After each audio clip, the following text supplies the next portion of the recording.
Bienvenue à tous dans l'invité de la rédaction sur Medi 1. Promouvoir le développement et la gouvernance démocratique de l'Internet en Afrique, tel est le thème du 3e sommet africtiviste qui se tient à Abidjan pendant 3 jours. De nouvelles perspectives africaines de la société de l'information et du cyberespace sont entre autres les sujets qui seront débattus. Et pour en parler justement, nous recevons Aïcha Dabo, elle est la coordonnatrice des programmes africtivistes. Bienvenue. Merci beaucoup de m'inviter. Africtiviste, c'est la jonction de 2 mots, il me semble, Afrique et activiste ou actif. Oui, en fait c'est africain et activiste, ou African and activist. En fait ces activistes-là, c'est des citoyens actifs. Bon, le terme utilisé la plupart du temps c'est activiste, mais c'est des gens qui ont décidé de s'impliquer dans la marche de leur pays. D'accord, et comment, de quelle manière? D'accord. Nous, notre organisation Mouvement, le plus qu'on apporte en tant qu'organisation de la société civile, c'est l'utilisation d'Internet et tout ce qu'elle peut offrir de positif. Et l'utilisation des technologies, de l'information et de la communication, en fait, ces différents outils.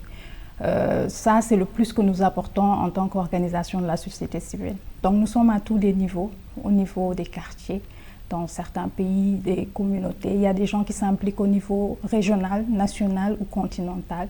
Et il y a un esprit commun, c'est le panafricanisme.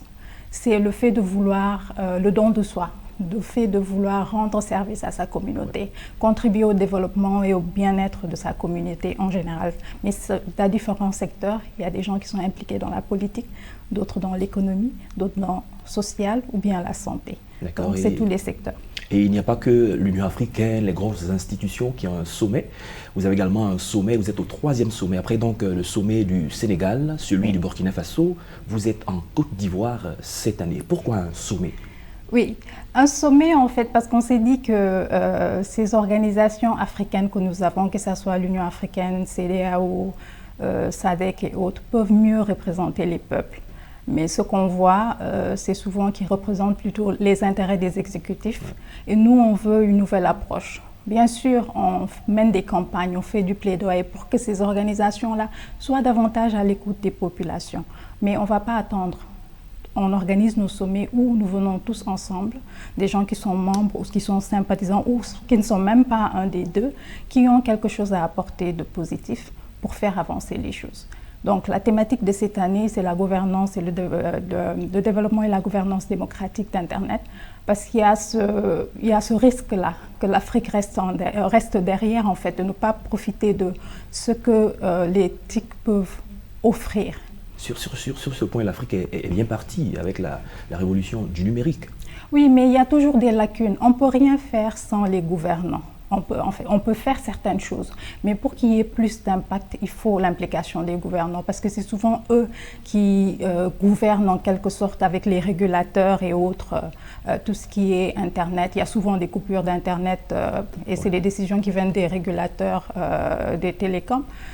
Donc nous, ce qu'on veut en fait, c'est qu'on soit davantage impliqués dans cette nouvelle révolution qu'on appelle 4e révolution ou révolution numérique. Sinon, on risque de rester en arrière et on peut faire un saut, un grand saut, en étant au fait des choses, en étant au fait de ce qui est de la gouvernance ou de la souveraineté numérique des États. Si on prend l'exemple de la gestion des données, la plupart de nos données en fait ne nous appartiennent pas. Ils appartiennent à ces grandes sociétés-là qui sont à l'extérieur sur d'autres continents. Donc il faut un peu plus de représentativité de l'Afrique et la société civile seule ne peut pas le faire.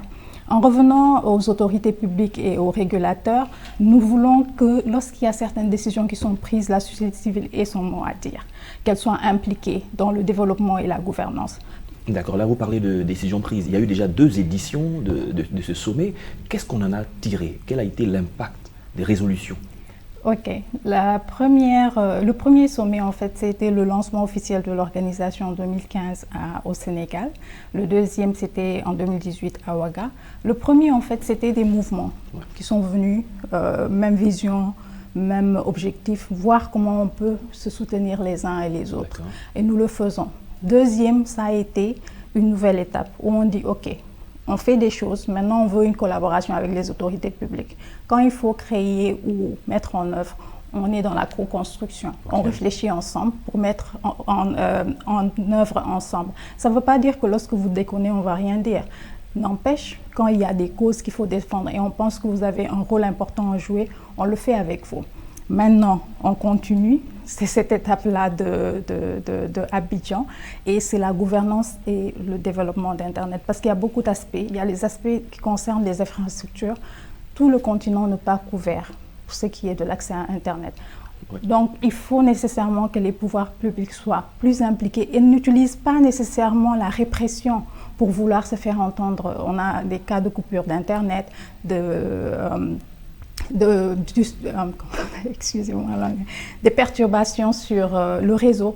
Et ça, souvent, c'est les autorités en fait, qui essayent de réprimer ou de taire les voix, alors qu'il y a d'autres moyens pour régler certains problèmes. Est-ce que le cas d'Abidjan est vraiment stratégique, le fait de venir à Abidjan par rapport à Nairobi qui était... Bien sûr, on voulait aller à Nairobi, aller en Afrique de l'Est, mais malheureusement, à cause du Covid, il y a eu on devait tenir ce sommet en octobre.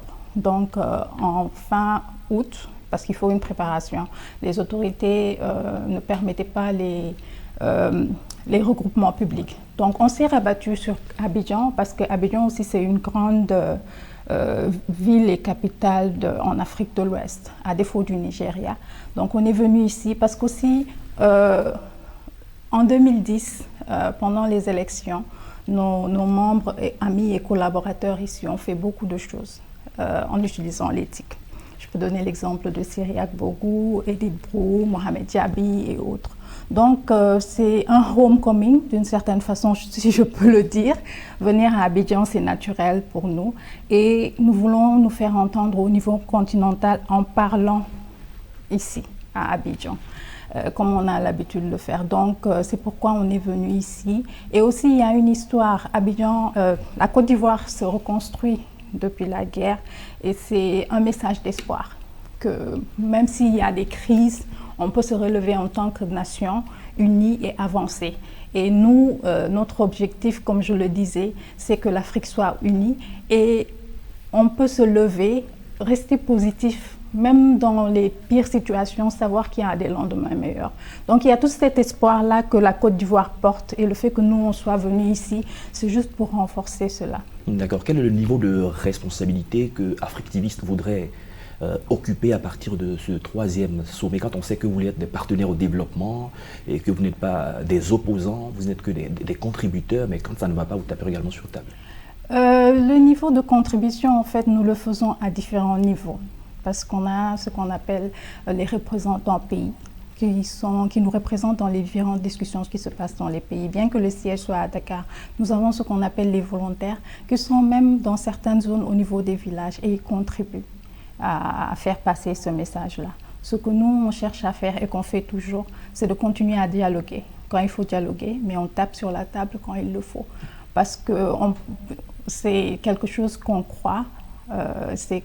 Et on vit à travers ça, c'est le fait que l'Afrique a tout ce qu'il faut.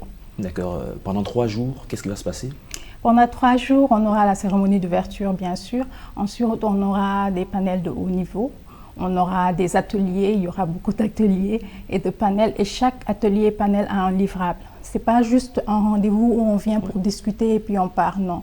On vient pour travailler et après, tous ces documents qui seront produits seront mis sur le site.